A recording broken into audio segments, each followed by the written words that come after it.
إن الحمد لله نحمده ونستعينه ونستغفره ونعوذ بالله من شرور أنفسنا ومن سيئات أعمالنا من يهده الله فلا مضل له ومن يضلل فلا هادي له وأشهد أن لا إله إلا الله وأشهد أن محمدا عبده ورسوله يا أيها الذين آمنوا اتقوا الله حق تقاته ولا تموتن إلا وأنتم مسلمون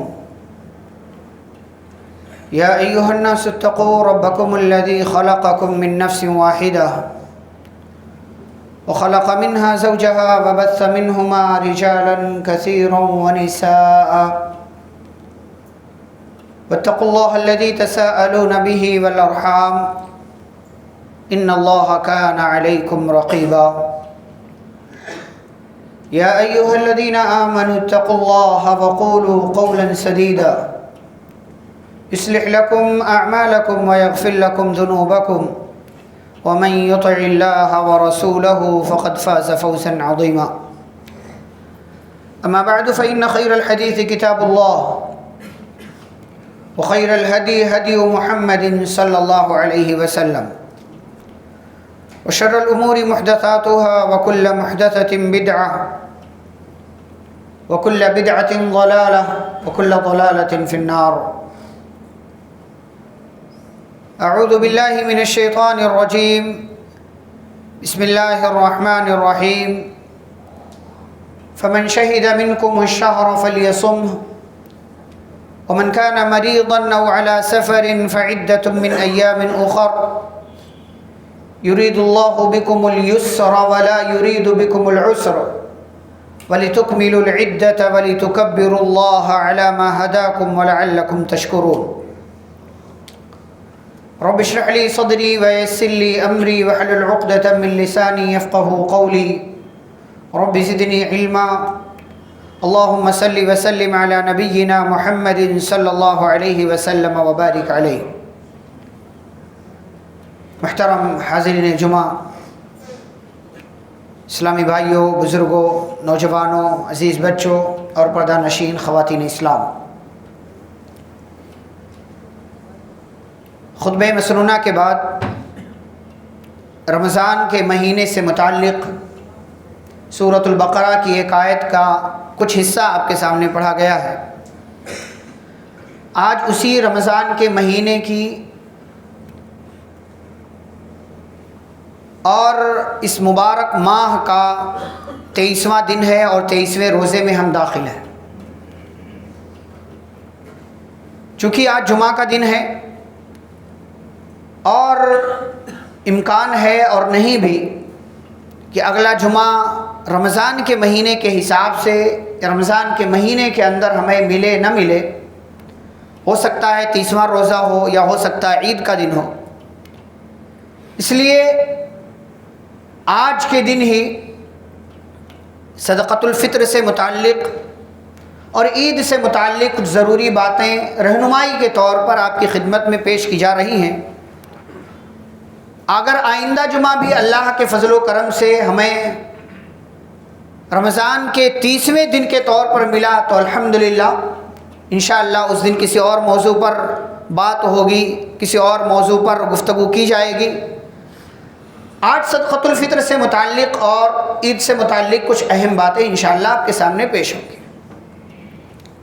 اسلام کی آسانیاں، اسلام کی تعلیمات اگر آپ دیکھیں تو اللہ رب العالمین نے بہت ساری آسانیاں کی ہیں ہم مسلمانوں پر اور انسانوں پر۔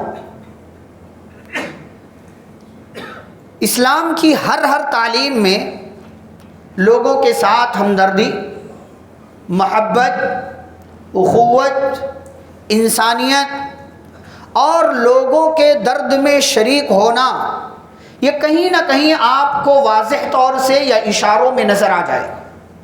یہ جو لوگ کہتے ہیں کہ انسانیت سب سے پہلا دھرم ہے، انتہائی بدترین جملہ ہے، انتہائی بدترین جملہ، اس لیے کہ اس جملے سے کہہ دینے کا مطلب یہ ہوا کہ دنیا کے اندر جو اللہ رب العالمین کا سب سے پسندیدہ دین ہے، سب سے محبوب دین ہے، دین اسلام، وہ انسانیت کے بعد آتا ہے۔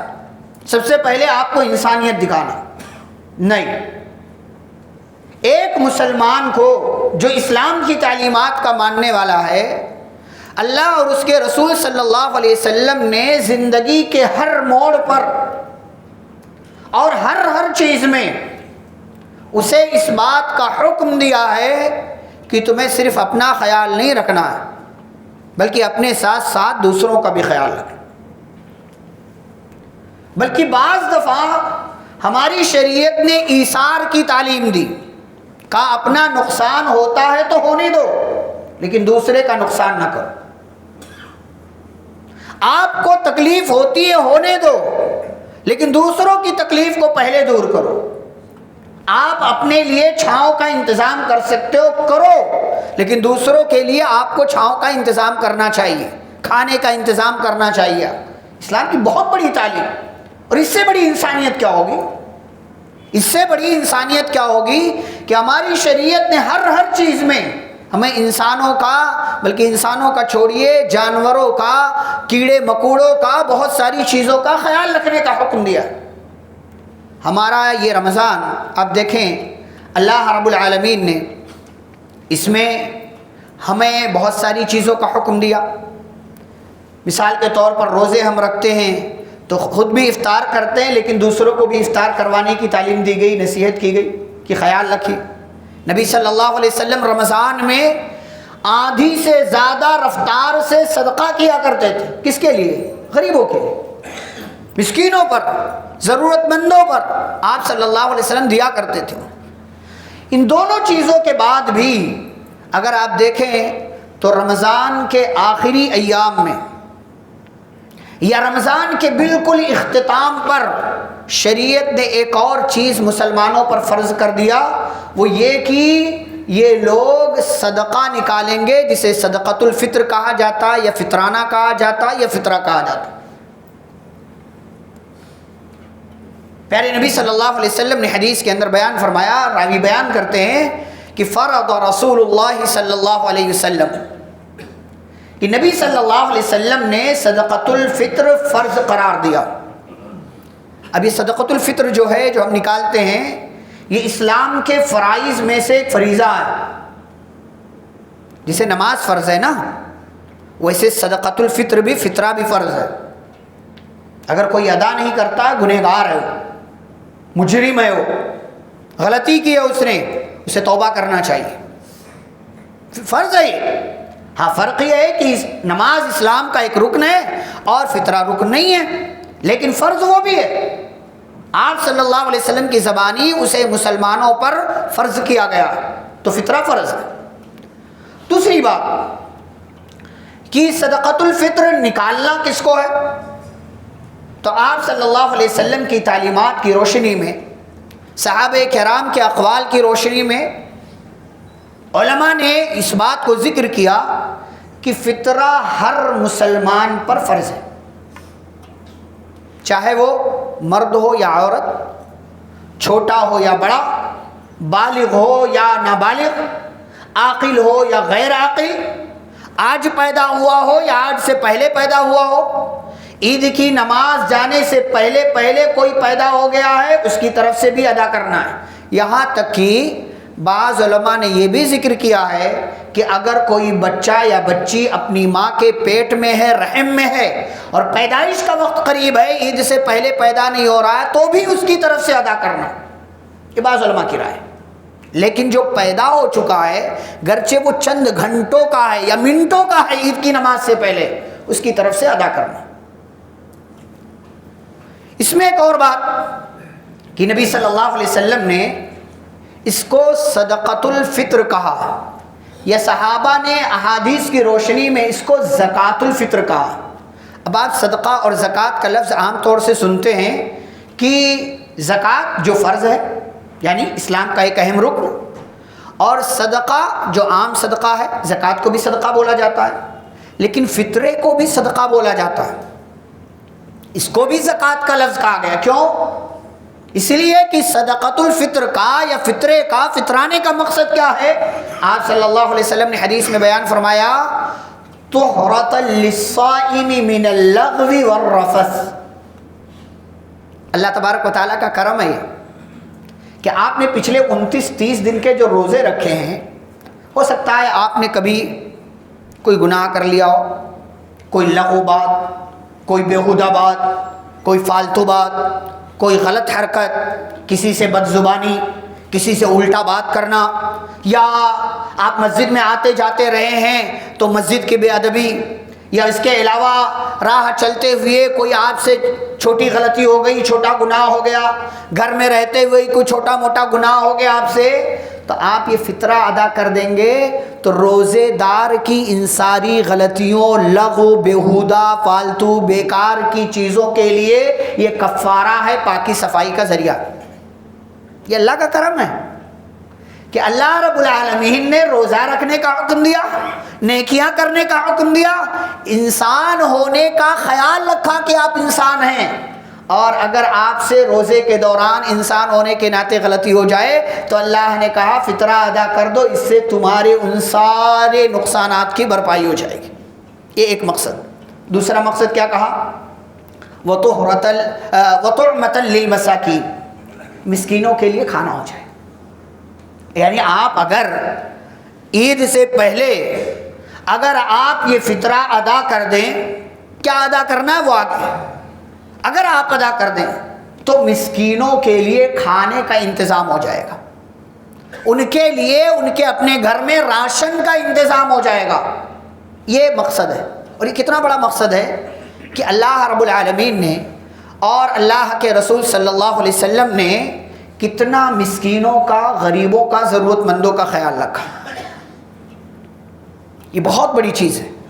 ہمارے یہاں بعض دفعہ ہمارے ذہنوں میں غلط خیالات آتے ہیں. ٹھیک ہے، بعض دفعہ ہوتا ہے فراڈیوں سے یا غلط قسم کے لوگوں سے تجربہ ہو جاتا ہے تو ایسے اندیشے، وسوسے، برے خیالات آتے ہیں ذہن میں. لیکن ہماری شریعت کی تعلیمات دیکھیے کہ مسکینوں کا بڑا خیال رکھا ہے اللہ اور اس کے رسول صلی اللہ علیہ وسلم. آپ ایک ایک تعلیم پر غور کریں کہ آپ عید کا موقع ہے، صدقہ کر رہے ہیں رمضان میں تو بھی مسکینوں کے لیے. زکوٰۃ کے مصارف بیان ہو رہے ہیں، انما الصدقات للفقراء والمساکین، کہ زکوٰۃ پر سب سے پہلا حق فقیروں کا، مسکینوں کا، ضرورت مندوں کا ہے. اللہ نے قرآن میں کتنی جگہ کہا وآت المال علی حبہ ذوی القربى والیتامى والمساکین، کہ مسلمان اپنا مال سے محبت کرنے کے باوجود اسے رشتہ داروں پر اور مسکینوں پر خرچ کیا کرتا ہے. اللہ رب العالمین نے فرمایا اے نبی، لوگ آپ سے پوچھتے ہیں، سوال کرتے ہیں کہ وہ کیا خرچ کریں، تو کہا کہ جو تمہارے اخراجات سے زائد ہو وہ خرچ کرو. کس پر خرچ کرو؟ فَلِلْوَالِدَيْنِ وَالْأَقْرَبِينَ وَالْيَتَامَى وَالْمَسَاكِينَ، اپنے ماں باپ پر خرچ کرو، رشتہ داروں پر خرچ کرو، یتیموں پر خرچ کرو، مسکینوں پر خرچ کرو. یہ شریعت ہے. ہر جگہ شریعت نے خیال رکھا ہے مسکینوں کا، ضرورت مندوں کا. اور شریعت کی تعلیمات میں سے ایک تعلیم یہ بھی ہے کہ آپ فطرہ نکالیے، اور یہ فطرہ غریبوں کا، مستحقین کا حق ہے. فطرے کا مصرف کیا ہے؟ کہاں آپ دیں گے؟ مسکین کو، ضرورت مند کو. اس میں یہ نہیں دیکھنا ہے کہ زکوٰۃ کے مصرف میں اس کو لگانا ہے کہ آپ جو ہے جا کر کے کہیں کسی اور ایسی جگہ دے رہے ہیں جو زکوٰۃ کا مصرف. زکوٰۃ کا مصرف جو اصل ہے، جو راجح ہے، کہ آپ مسکینوں کو دیں گے. جو آپ کی نظر میں، ہر ایک کی نظر میں کچھ نہ کچھ مسکین ہوتے ہیں، ضرورت مند ہوتے ہیں، آپ ان تک پہنچا دیجیے، ان کے لیے کھانے کا انتظام ہو جائے گا. لیکن یہاں پر ایک بات یہ بھی کہ رمضان ہے، آپ نیکیاں کر رہے ہیں، اور ساتھ ہی ساتھ آپ عید کے قریب بڑھ رہے ہیں. آپ اپنے لیے خریداریاں کر رہے ہیں یا کر چکے ہیں، بچوں کے لیے خریداریاں کر رہے ہیں یا کر چکے ہیں. آپ جہاں اپنے بچوں کے لیے، اپنے گھر والوں کے لیے کئی ہزار روپے، بلکہ بعض لوگوں کو رمضان میں موقع اچھا ہوتا ہے تو لاکھ روپے تک شاپنگ ہوتی ہے، خریداری کر رہے ہیں، کپڑوں کی، دیگر چیزوں کی جو ضرورت ہے یا جو ضرورت سے باہر بھی ہے، آپ کر رہے ہیں، اللہ نے دیا آپ کو. وہیں پر آپ مسکینوں کا بھی خیال رکھیں. ایک آدھ جوڑی کپڑا کسی مسکین کو دے دیجیے، یہ سمجھ کر نہیں اچھا ہمارے ہاں لوگ جب مسکینوں کے لیے خریدتے ہیں تو ایک دم لو کوالٹی والا. یہ کتنی بری چیز ہے یہ. کتنی کہ آپ اپنے لیے ہائی کوالٹی لے رہے ہو, اچھی بات, آپ مسکین کو دینے کے لیے لے رہے ہو تو ایک دم تھرڈ کلاس, ایک دم لو والی, جو اللہ تعالیٰ نے کہا قرآن میں لا تیمموا الخبیث منہ تنفقون. جو کئی بار میں کہتا ہوں کہ ہمارے ہاں لوگ صدقہ دیتے ہیں تو پھٹی والی نوٹ مسجد کے ڈبے میں ڈال کر کے جاتے ہیں اور سمجھتے ہیں ثواب ملے گا. اللہ کہتا ہے لا تیمموا الخبیث منہ تنفقون. جو نوٹ کہیں نہیں چل رہی وہ تم لا کر مسجد میں چلا رہے ہو, جو خود لینا نہیں چاہتے وہ غریبوں کو دے رہے ہو. وَلَسْتُمْ بِآخِذِينَ, حالانکہ تمہیں اگر کوئی دے تو تم خود نہیں لوگے. إِلَّا أَن تُغْمِضُوا فِيهِ, مگر ہاں کوئی تم کو بیوقوف بنا کر کے چلا جائے, نوٹ موڑ توڑ کر کے یا نوٹوں میں درمیان گھسا کر کے تم کو دے دے تو تم لے لوگے. تمہیں کوئی بیوقوف بنا دے, دکان والا بیوقوف بنا دے, پھٹا ہوا کپڑا دے دے تو لے کر کے آ جاؤ گے. لیکن اگر بتا دے کہ بھائی دیکھو یہ ڈیمیج ہے, پھٹا ہوا ہے, اس میں ایسا ہے ایسا ہے, تو آپ نہیں لوگے, اس کو واپس کر دو. اچھا وہی غریب کے لیے کہ ہاں کپڑا تو اچھا ہے لیکن تھوڑا ڈیمیج ہے, سستے میں مل رہا, چلو لے لیں گے کیونکہ فلاں کو دینا ہے نا, ہم کو تھوڑی پہننا ہے. لن تنالوا البر حتى تنفقوا مما تحبون. یہ عام صدقات کی بات کر رہا ہوں کہ جنت اس وقت تک نہیں پا سکتے جب تک کہ محبوب مال اللہ کے راستے میں نہ خرچ کریں. ہمیں اچھی چیز, اچھا مال, اچھا کپڑا دینا چاہیے. اور یہ ہم سب کو سوچنا چاہیے کہ ہمارے جاننے والوں میں کوئی عورت ہے, کوئی مرد ہے, کوئی بچہ ہے, کوئی یتیم ہے, کوئی ضرورت مند ہے, اسے ایک جوڑی کپڑا دلا کر کے دے دیں. بہت بڑی عید ہے آپ کے لیے, یہ بہت بڑی خوشی ہے آپ کے لیے کہ ہم مسکینوں کا, ضرورت مندوں کا اور غریبوں کا خیال رکھیں. تو پیارے نبی صلی اللہ علیہ وسلم نے فطرہ فرض کیا مسلمانوں پر, اور فطرے کا مقصد بتایا کہ روزے کی طرف سے جو روزہ دار ہے اس نے روزہ رکھا ہے, غلطی ہوئی ہے, بھرپائی ہو جائے گی, مسکینوں کا کھانا ہو جائے گا. اب سوال یہ ہے کہ نبی صلی اللہ علیہ وسلم نے فرض کتنا کیا ہے؟ 1 ساع یعنی 2.5 کلو. کچھ لوگوں نے 2 کلو 650 گرام کہا, کچھ لوگوں نے 2.25 کلو کہا, بعض لوگوں نے 3 کلو بھی کہا. کیوں؟ اس لیے کہ الگ الگ جگہوں کا, حجاز کا پیمانہ الگ اور جو ہے دوسری جگہوں کا پیمانہ ساع کا الگ الگ ہوا کرتا تھا, اس لیے یہ اختلاف ہو گیا. تو آپ 2.5 کلو سے زیادہ ہی نکالیے, انشاءاللہ وہ ادا ہو جائے گا. اب سوال یہ ہے کہ صحابہ کرام فطرے میں کیا نکالتے تھے؟ تو الگ الگ الفاظ آئے ہوئے ہیں. کھجور جو وہ کھاتے تھے, کشمش یا منقع جو وہ کھاتے تھے, پنیر جو وہ کھاتے تھے, جو جو وہ کھاتے تھے, یہ اسی میں سے جیسا جس کی جو خوراک تھی وہی وہ لوگ نکالا کرتے تھے. ہم کو کیا نکالنا ہے؟ ہماری جو خوراک ہے غلے اور اناج میں سے جو زیادہ تر عام طور سے ہم گھروں میں کھاتے ہیں, آپ کے یہاں جوار کھاتے ہیں, چاول کھاتے ہیں, یا بعض دفعہ گیہوں بھی استعمال ہوتا ہے لیکن کم ہوتا ہے, جو بھی آپ کو مناسب لگے آپ اس میں سے نکال دیجئے 2.5 کلو یا اس سے تھوڑا زائد. اب یہاں ایک سوال ہے کہ کیا پیسہ نکال سکتے ہیں؟ تو دیکھیں نصوص, صحابہ کے اقوال, سلف کے اقوال, علماء کے اقوال دیکھیں تو یہ پتہ چلتا ہے کہ ہمیں پیسہ نکالنے سے بچنا چاہیے. میں حرام نہیں کہہ رہا, میں ناجائز بھی نہیں کہہ رہا, لیکن نصوص ہم پابند ہیں شریعت کے, ہم پابند ہیں دلائل کے. ہمارا موقف, ہمارا ماننا یہ ہے اور ہم سب کا یہی ہونا چاہیے کہ جو قرآن سے یا حدیث سے یا صحابہ کرام رضی اللہ عنہم اجمعین کے اقوال سے, جن اقوال کی نسبت انہوں نے نبی صلی اللہ علیہ وسلم کی طرف کی ہے, ان اقوال سے کیا معلوم پڑتا ہے ہم اسی کے اعتبار سے فیصلہ کریں. اور پیارے نبی صلی اللہ علیہ وسلم کے اقوال کو, صحابہ کرام کی باتوں کو سامنے رکھ کر کے یہ نتیجہ نکلتا ہے کہ کسی کو بھی فطرے میں نقد رقم پیسہ نکالنے سے بچنا چاہیے. یہ اصل چیز ہے, وہی نکالیے جو آپ کھاتے ہیں. ہاں کوئی مجبوری ہے جو انتہا درجے کی ہے, مطلب کوئی آس پاس آپ کے غلہ نہیں مل رہا ہے ہی نہیں, یا مسکین ہی نہیں مل رہا ہے کہ جو وہ غلہ لے سکے, اناج لے سکے, تو ایسی صورت میں آپ پیسہ نکال کر کے کسی کو بھیج دیجئے کہ میری طرف سے یہ کسی مسکین کو دے دینا.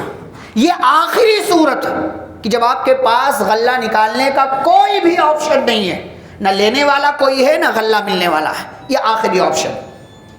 اچھا، جو جہاں رہتا ہے وہ وہیں پر فطرہ نکالے گا، جو جہاں رہتا ہے۔ جیسے اب آپ کے اپنے گھروں میں سے بہت سارے افراد گلف میں رہتے ہیں، سعودی عرب میں رہتے ہیں، دوسرے ملکوں میں رہتے ہیں، تو جو جہاں ہے نا وہ وہیں نکالے گا، یہ اصل ہے، کیونکہ یہ مسکین کا حق ہے۔ جہاں آپ ہیں وہیں نکالیے، وہاں کے مسکین کو دیجیے۔ ہاں، وہاں کوئی مسکین نہیں مل رہا ہے یا وہاں نکالیں گے تو دیں گے کس کو پتہ ہی نہیں ہے، تو ٹھیک ہے بھائی، وہ کہہ سکتا ہے کہ گھر کے افراد سے آپ میری طرف سے بھی نکال دیجئے گا، جب گھر کے تمام لوگوں کی طرف سے آپ نکالیے۔ یہ شریعت کی تعلیمات ہے جس کا ہمیں خیال رکھنا چاہیے، اور اس کا ٹائم عید کی نماز سے پہلے تک ہے۔ عید کی نماز کھڑی ہونے سے پہلے بھی اگر کسی نے ادا کیا، من اداہا قبل الصلاۃ فہی زکوۃ مقبولہ، جس نے نماز سے پہلے ادا کر دیا اس کی قبول ہو گئی۔ ومن اداہا بعد الصلاۃ فہی صدقۃ من الصدقات، اور جس نے نماز کے بعد یا جماعت ٹھہرنے کے بعد ادا کیا اس کا وہ صدقہ تو ہو جائے گا، لیکن وہ فطرہ نہیں ہوگا بلکہ وہ عام صدقہ شمار ہوگا۔ آپ شوال کا چاند نکلنے سے پہلے بھی آپ فطرہ ادا کر سکتے ہیں، 1 دن پہلے، 2 دن پہلے، یا بہت مجبوری ہو تو آپ 3-4 دن پہلے بھی آپ فطرہ نکال کر کے کسی مسکین کو، غریب کو، مستحق کو پہنچا سکتے ہیں۔ یہ فطرے کے حوالے سے چند ضروری باتیں میں نے آپ کے سامنے رکھی۔ اب عید کی طرف آتے ہیں، بہت سارے مسائل ہو سکتے ہیں لیکن چند ضروری باتیں میں آپ کے سامنے ذکر کروں گا۔ پہلی بات، شوال کا چاند آپ نے دیکھ لیا، اور چاند دیکھنے کا اہتمام کریں، چاند دیکھنے کی کوشش کریں، انتظار نہیں کریں کہ کہیں سے خبر آئے، بدلی ہو پھر بھی کوشش تو کریں کہ نبی صلی اللہ علیہ وسلم کی ایک سنت پر عمل کرنے کے لیے آپ کوشش کر رہے ہیں۔ آپ جائیے مسجد کی چھت پر ٹھہریے، گھر کی چھت پہ ٹھہریے اور دیکھیے کہ چاند نکلا یا نہیں نکلا۔ ہو سکتا ہے آپ کی آنکھ اچھی ہو ماشاءاللہ، آپ دیکھیں گے، بتا دیں گے لوگوں کو، ذمہ داروں کو کہ چاند نکل گیا، تو چاند دیکھنے کی سنت بھی آپ عمل کر لیں گے، ثواب ملے گا۔ گھر سے نہیں دکھا وہ ایک الگ چیز ہے، 29 کو بھی دیکھیے، یعنی جمعرات جب آئے گی، جمعرات کا دن ہوگا، شام کو دیکھیے، نہیں اگر چاند آپ کو دکھ رہا ہے یا نہیں نکلا ہوا تو آپ 30 پورا کیجئے، لیکن 30 پر بھی جا کر کے دیکھیے۔ ایسا نہیں ہے کہ آپ 30 ہو گیا تو پھر آپ نہیں دیکھیں گے، پھر بھی دیکھیے۔ کیوں؟ اس لیے کہ دیکھیں گے تو سنت پر عمل ہوگا، اور چاند دیکھنے کی دعا پڑھ لیں گے تو آپ کے لیے مبارک ہو جائے گا، نبی صلی اللہ علیہ وسلم کی سنت پر عمل ہو جائے گا، ڈبل سنت پر، چاند دیکھنے کی سنت اور چاند دیکھنے کے بعد دعا پڑھنے کی سنت۔ اچھا، خبر ملے تو دعا نہیں پڑھنا، یہ چاند دیکھنے کی دعا ہے، چاند نکلنے کی خبر ملنے کی دعا نہیں ہے یہ کہ آپ کو پتہ چل گیا چاند نکلا تو اب آپ دعا پڑھو، نہیں، پھر دعا نہیں ہے، چاند دیکھنے کی دعا ہے، یہ اصل چیز ہے۔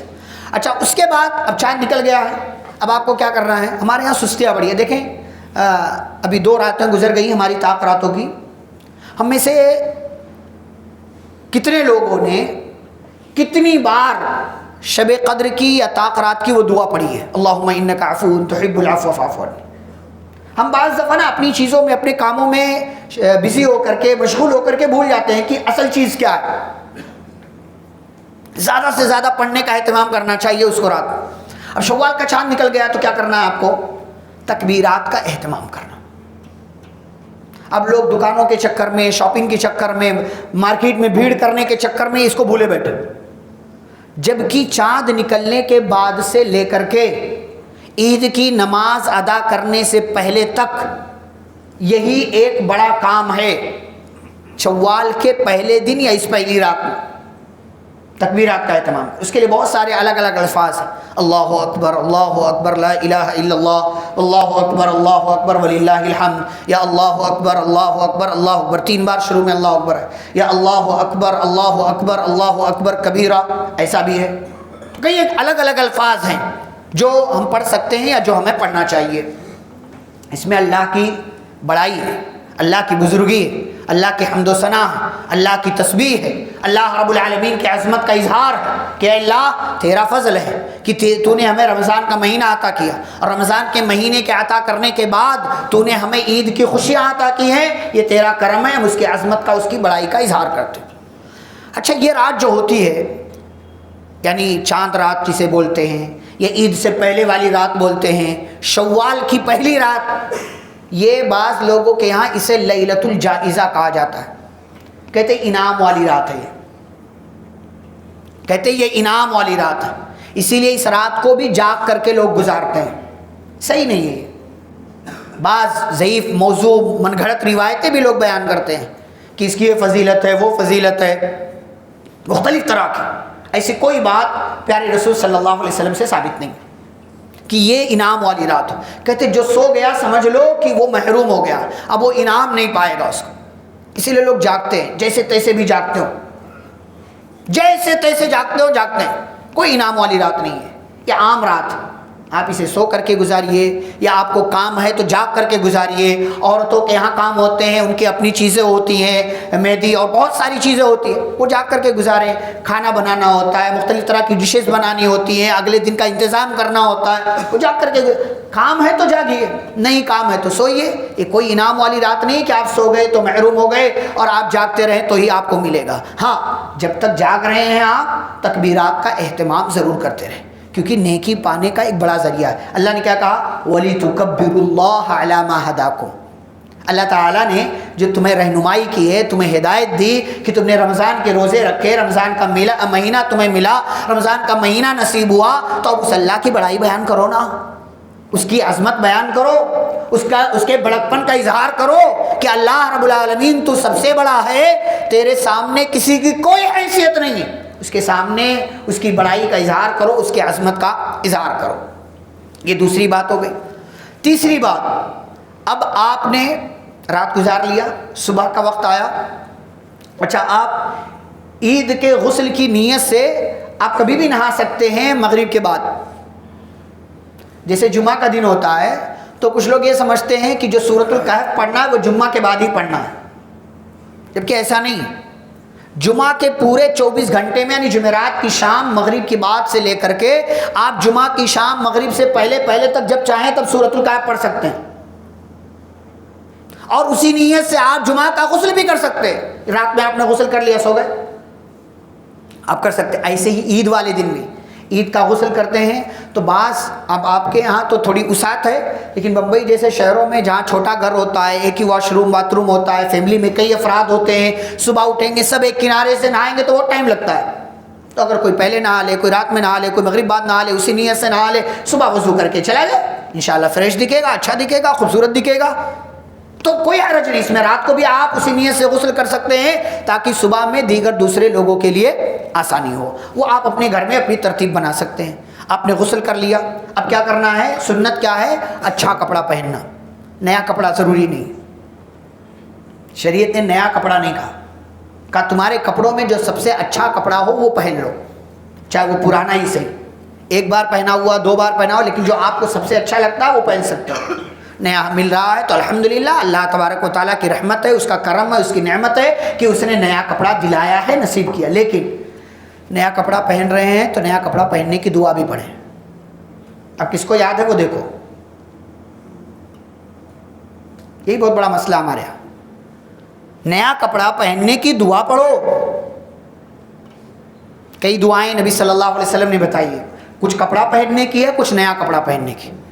الحمدللہ الذی کسانی ھذا الثوب ورزقنیہ من غیر حول منی ولا قوہ، تمام تعریف اس اللہ کے لیے جس نے مجھے یہ کپڑا پہنایا اور بغیر کسی طاقت و قوت کے، بغیر بہت زیادہ کوشش کیے اللہ تعالیٰ نے مجھے یہ نعمت عطا فرمائی۔ ایک دعا ہے، اللہم لک الحمد انت کسوتنی، اے اللہ تیرے لیے تعریف ہے کہ تو نے مجھے یہ کپڑا پہنایا۔ اسألک خیرہا وخیر ما فیہا، اے اللہ اس کپڑے میں جو خیر ہے وہ خیر میں تجھ سے مانگتا ہوں۔ وَأَعُوذُ بِكَ مِن شَرِّهَا وَشَرِّ مَا فِيهَا، اے اللہ اس کپڑے میں جو شر ہے اس شر سے میں تیری پناہ چاہتا ہوں۔ پتہ ہے آپ کو، آپ اچھا کپڑا پہن کر گئے، ماشاءاللہ اچھے لگ رہے ہیں، پیارے لگ رہے ہیں، خوبصورت لگ رہے ہیں، چاہے وہ مرد کا معاملہ ہو عورت کا معاملہ ہو، آپ نے دعا نہیں پڑھا، آپ عیدگاہ میں گئے، آپ جو ہے نماز کے لیے گئے، آتے جاتے کئی لوگوں سے، کئی طرح کے لوگوں سے ملاقات ہوتی ہے، اگر آپ نے دعا نہیں پڑھا کسی کی نظر لگ جائے گی، آپ کو نظر لگ جائے گی کسی کی، آپ اچھے لگ رہے ہیں ماشاءاللہ، نظر لگ سکتے، دعا پڑھ لیں گے نا. کیا کہا؟ یہ کپڑا بھی نا آپ کے لیے خیر بھی ہے شر بھی ہے. آپ اچھے لگ رہے ہیں تو آپ کے لیے خیر ہے نا کہ پیارے لگ رہے ہیں آپ ماشاءاللہ، آپ کا جسم ڈھکا ہوا ہے، بدن ڈھکا ہوا ہے، سطر ڈھکا ہوا ہے. لیکن یہی کپڑا جو آپ کو خوبصورت بنا رہا ہے، جو آپ کی زیب و زینت میں خوبصورتی میں اضافہ کر رہا ہے، وہی کپڑا دوسروں کی نظر میں چبھتا ہے اور اس کی بری نظر کا آپ شکار ہو جاتے ہیں. تو اس میں شر ہے.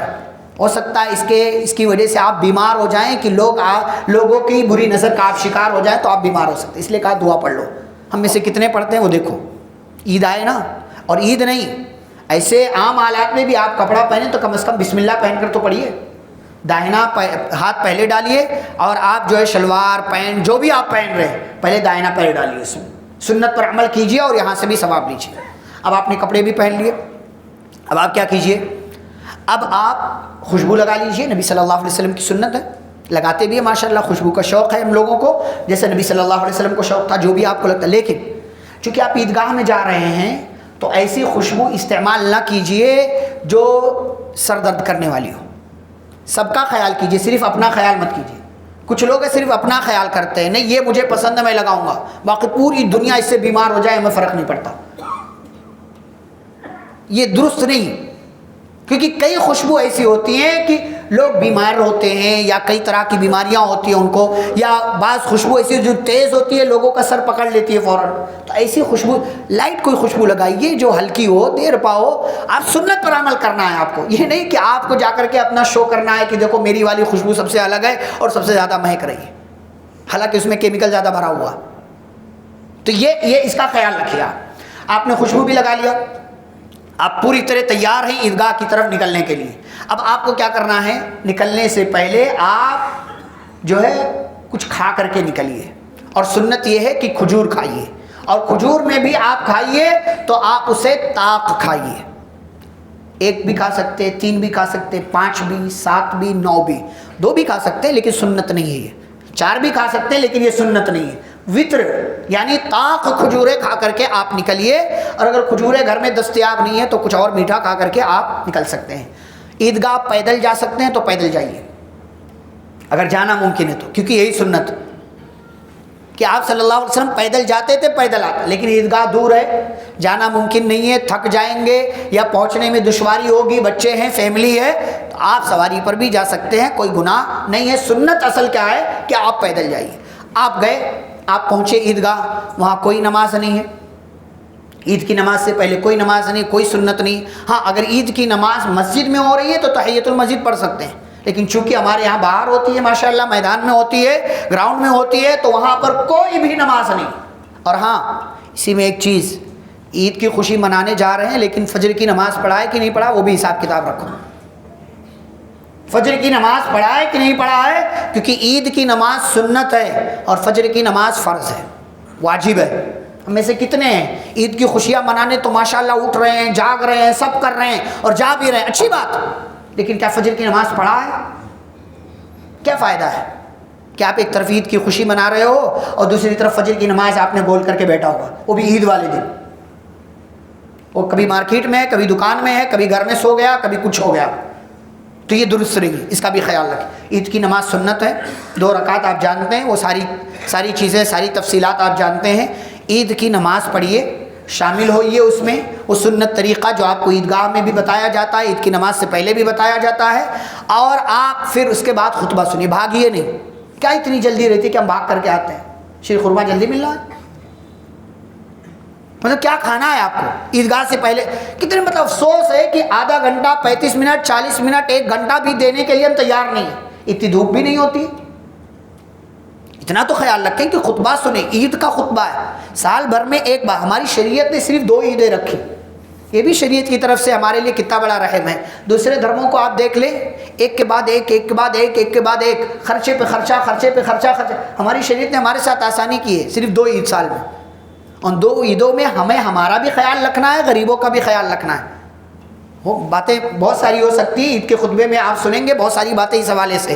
تو عید کی نماز ادا کیجیے، خطبہ سنیے، خطبے کے پیغام پر غور کیجیے کیونکہ نچوڑ ہے وہ. بہت اہم ہوتا ہے خطبہ عید کا، اس خطبے کو سنیے۔ اور پھر عید کی نماز ہو گئی، آپ فارغ ہو گئے ہیں، اب عید کی نماز کے بعد آپ گلے بھی مل سکتے ہیں، کوئی حرج نہیں، ایک دوسرے کو مبارکباد دیجیے، تقبل اللہ منا ومنکم، عید مبارک بھی آپ بول سکتے ہیں، لیکن جو صحابہ سے سلف سے جو جملہ ثابت ہے تقبل اللہ منا ومنکم، یاد کر لو۔ بعض دفعہ لوگ گلے ملتے ہیں اور بولتے بھی ہیں تو بولنے میں ادھر ادھر ہو جاتا ہے، ٹھیک ہے ادھر ادھر ہو سکتا ہے، لیکن پہلے سے یاد کر کے رکھو، کیونکہ بڑی چیز ہے نا، بڑا موقع ہے، دوسروں کو بولنا ہے تو تقبل اللہ منا ومنکم، اللہ ہماری اور تمہاری طرف سے قبول کرے۔ کیا قبول کرے؟ جو نیکیاں، جو نمازیں، جو روزے، جو تلاوت، جو قیام اللیل، جو ساری نیکیاں ہم نے کی ہیں، وہ ساری نیکیاں اللہ ہماری اور تمہاری طرف سے قبول کر لے۔ یہ ایک دوسرے کو دعا دیجیے، یہی مبارکباد دینے کا یا دعا دینے کا یا خوشی بانٹنے کا طریقہ ہے۔ اب آپ عید کی نماز سے واپس آ رہے ہیں تو راستہ بدل لیجیے، تھوڑا بدلیے لیکن بدلیے، بدلنا آسان ہے، آپ دو چار گلی بھی بدل سکتے ہیں، ایک آدھ دو سڑک بھی بدل سکتے ہیں، ایک آدھ دو جو ہے آپ کارنر بھی بدل سکتے ہیں، جو بھی آپ کے لیے ممکن ہو، جائیے اس طرف سے آئیے اس طرف سے، بہت آسانیاں آپ کے لیے۔ تو گاؤں وغیرہ میں بعض دفعہ مشکل ہوتی ہے کہ راستہ ہوتا ہی نہیں ہے، ملا جلا کر کے ایک دو تین راستے ہوتے ہیں اور پھر اسی سے جانا اور آنا ہوتا ہے، تو اس لیے یخالف الطریق، نبی صلی اللہ علیہ وسلم کا طریقہ یہ تھا کہ آپ عید کے لیے نماز کے لیے جاتے تھے اور آتے تھے تو راستوں میں اختلاف کرتے تھے، مطلب راستہ بدل لیا کرتے تھے۔ یہ آپ کی عید ہو گئی ہے، عید کی نماز آپ نے پڑھ لیا، آپ نے عید کی خوشیاں ایک دوسرے سے شیئر کر لیا، آپ خود بھی کھائیے، دوسروں کو بھی کھلائیے جو بھی آپ نے گھر میں بنا رکھا ہے۔ اور پھر سے وہی کہوں گا، عید کی خوشی میں ظہر کی نماز پڑھنا مت بھولیے، عید کی خوشی میں ظہر کی نماز، اور اگر جمعہ کے دن ہو رہی ہے تو جمعہ کی نماز پڑھنا مت بھولیے آپ، اس کی اپنی دیگر تفصیلات، دیگر ساری چیزیں ہیں۔ تو یہ چند ضروری باتیں جو صدقۃ الفطر اور عید کے حوالے سے آپ کے سامنے ذکر کی گئی، صرف یاد دہانی کے طور پر، ورنہ اتنے باتیں ایسی بہت ساری کوئی جو ہے پیچیدہ باتیں نہیں ہیں جو آپ کی سمجھ سے باہر ہوں یا جو آپ کے دماغ سے باہر ہوں، آپ جانتے ہیں، لیکن یاد دہانی کے طور پر ابھی بھی وقت ہے، کچھ اور لوگ بھول جائیں گے۔ اگر ایسا کوئی آپ کے ذہن میں سوال ہے کہ جو بھائی جس کا جواب جاننا آپ کے لیے ضروری ہے فطرے سے متعلق، عید سے متعلق، تو آپ عالم سے ملاقات کر کے پوچھ سکتے ہیں اور اپنے سوال کا جواب معلوم کر سکتے ہیں۔ اللہ رب العالمین سے دعا ہے اللہ ہم سبھی کو رمضان کے بقیہ جو ایام ہیں ان ایام کی قدر کرنے کی توفیق عطا فرمائے۔ اللہ ہم سبھی کو مزید نیکیوں کے کام مزید جوش و خروش اور جذبے کے ساتھ کرنے کی توفیق عطا فرمائے۔ اللہ ہم سب نے جو نیکیاں اب تک کی ہیں ہماری نیکیوں کو قبول فرما، ہمارے گناہوں کو معاف فرما، ہماری خطاؤں کو درگزر فرما، اور ہم پر، ہمارے ماں باپ پر، ہمارے گھر والوں پر، ہمارے خاندان والوں پر، ہماری قوم پر اے اللہ تو اپنی رحمتیں نازل فرما۔ ہمارے درمیان جو بیمار ہیں اے اللہ انہیں شفاء کاملہ عاجلہ عطا فرما، جو مصیبت اور بیماری میں ہیں اللہ ان کی مصیبتوں اور بیماریوں کو دور فرما، جو قرض دار ہیں ان کے قرض کی ادائیگی کی سبیل پیدا فرما، جو کل تک زندہ تھے آج نہیں ہیں اللہ ان سب کی قبروں کو نور سے بھر دے، انہیں جنت الفردوس میں داخلہ نصیب فرما۔ جو زندہ ہیں اللہ ہم سبھی کو جب تک دنیا میں زندہ رکھے، اسلام اور ایمان پر زندہ رکھے، خاتمہ ہو تو خاتمہ بالخیر ہو۔ وصلی اللہ تعالی علی نبینا محمد وعلی آلہ وصحبہ اجمعین۔ ربنا تقبل منا انک انت السمیع العلیم۔